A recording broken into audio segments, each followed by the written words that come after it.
how do you make it? How do leaders create such culture in the team where the responsibility is not just QS responsibilities, where the responsibility has to be shared across every phase of the SDLC through the entire engineering. What is your opinion on that?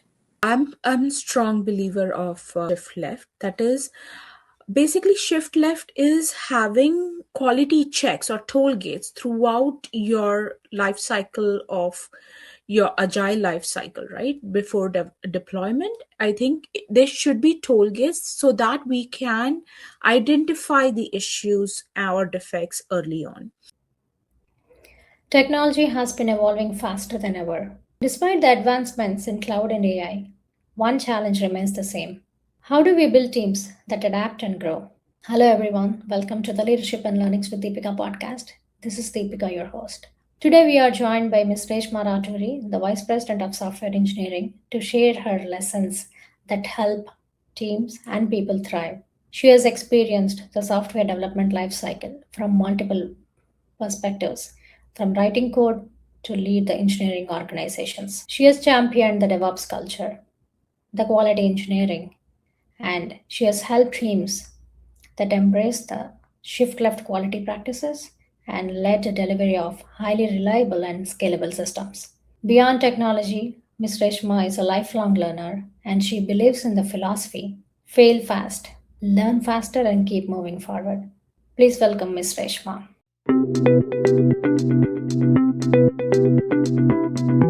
Thank you, Deepika, for the warm welcome and all the best for your podcast. I always watch your podcast. It's really inspiring. It is nice that you share knowledge across everyone. All the best for this. Thank you, Reshma. It was so interesting to hear from you that you are watching my podcast. Truly honored. And let's start the journey. When you look back on your career, what do you think are the key differences that shaped your career journey and the leader that we are seeing today? That's a beautiful question. It's like summarizing my whole working life, my whole experience together. One key takeaway that I find, and which I've thoroughly, like, I advise or mentor, when I mentor people, I do advise them, is be a inquisitive person, be a learner, and a good listener. When I started, I have played different roles in my professional life, and what I realized is sometimes when you decide what is the work to be done, you have your backlog, you have your mindset already said that, "Oh, this is how it should be." Sometimes I try to take a step back and let the team talk. You'll be surprised, there is so many different ways of doing things. Being a listener and being a learner is so very important. It is very important to unlearn and relearn new stuff, especially with the advent of AI. I feel it's done so differently now. My To summarize all this is, be inquisitive, be a good listener. Thank you so much, Reshma. That's a very interesting perspective. What is that one thing that motivates you each time to do that, to keep yourself in that continuous moment, especially we being moms and then also working, and you doing outside of your work, the scout mom, and then balancing multiple roles? How do you navigate? How do you do it? How do you keep yourself in this momentum of continuous learning? Sure, that's a great point. I am a thorough believer of do it, just do it, like the Nike logo, just do it. I feel there are times wherein you are so overwhelmed with everything that comes to you, like being things with kids, being with school, everything together. Sometimes we are so overwhelmed that we just sit down and just don't overthink over it. I think just take that step. It's okay if you do it not perfectly. I feel just do it. Yeah. And one more thing from Reshma's conversation, I see that the importance of the engineering fundamentals or It looks like she's rooted to her fundamentals, super strong. That Reshma, as you have mentioned, the advent of AI is coming, and in today's world, as you see, AI has been automating all the phases of software development lifecycle. What do you think it differentiates? What do you believe in that people performing high engineering teams would be differentiated? I think AI as a companion who you can brainstorm with. And I feel I don't I agree it automates, but currently I'm enjoying the journey wherein we are becoming truly agile. The time taken to develop things have reduced drastically. It's been quick development, good thought process. It's you can actually chat like a genius, right? You would like to brainstorm with someone. It gives you so much power. Currently I'm enjoying that power. I am not thinking about what's going to be next, but surely the way we develop things, the way engineering is done previously will not be the same next. I feel it will be faster development, faster way to do things, great. It's helping research as well, right? There is so much new research happening in case of cancer and our human well-being as well. I am excited to see what all things it will unravel in the journey. Currently I'm just enjoying the phase, just doing stuff faster, learning new stuff, doing things which it was just an imagination, right? There are sometimes you want to improvise, but you never get that time because you're so busy with your normal day to day project work that even if you want to improvise, you're like, oh, that takes a back burner.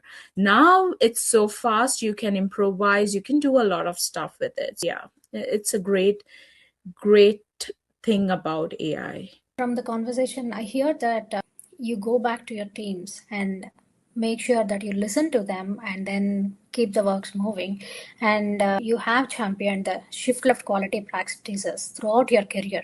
How do leaders create such culture in the team where the responsibility is not just QS responsibilities, where the responsibility has to be shared across every phase of the SDLC through the entire engineering. I'm a strong believer of shift left. That is basically shift left is having quality checks or toll gates throughout your life cycle of your agile life cycle, right? Before deployment, I think there should be toll gates so that we can identify the issues or defects early on. It's not only one person's, like you truly said, it's not only one person's responsibility to ensure quality. It should be right from day one. As soon as we get a requirement, the quality should flow from that stage one. If you capture the issues early on, that saves a lot of money. What are the things which can break?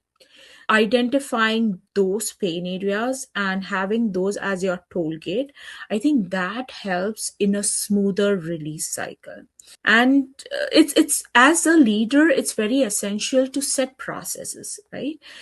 So that the team can follow. You bring all your past experience and you brainstorm with your team. Okay, these are the pain areas. How do we ensure there is toll gates for each and every stage?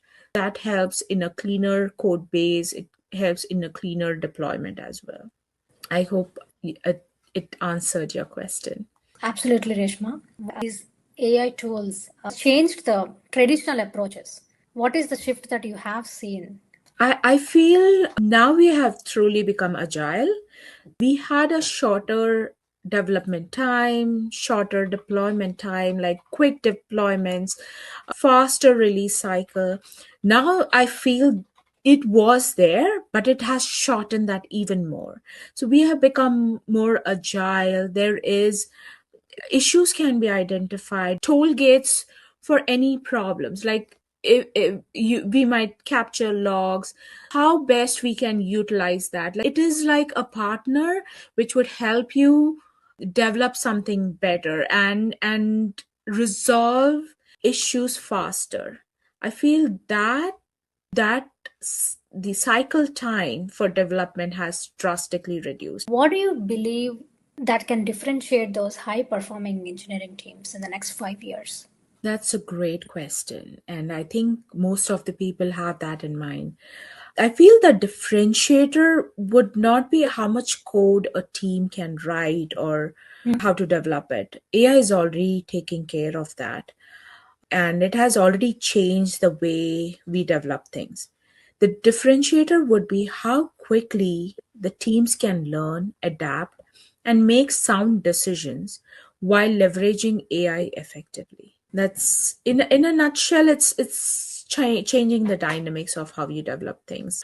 Learning, unlearning things is what you need to do as AI is so rapidly developing. What was there last year is it's changed drastically this year. I think you have to keep learning, adapting, and and taking sound decisions is what is important.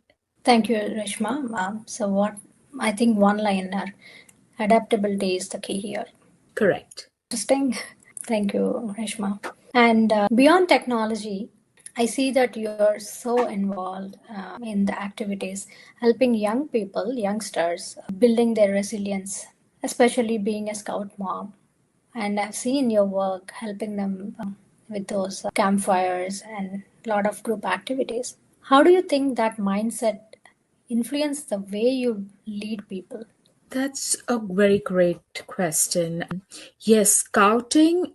I have been involved in scouting ever since my kids have joined it, but I thoroughly enjoy it. One is I feel the teamwork, like the scouts always work as a team, they uplift each other.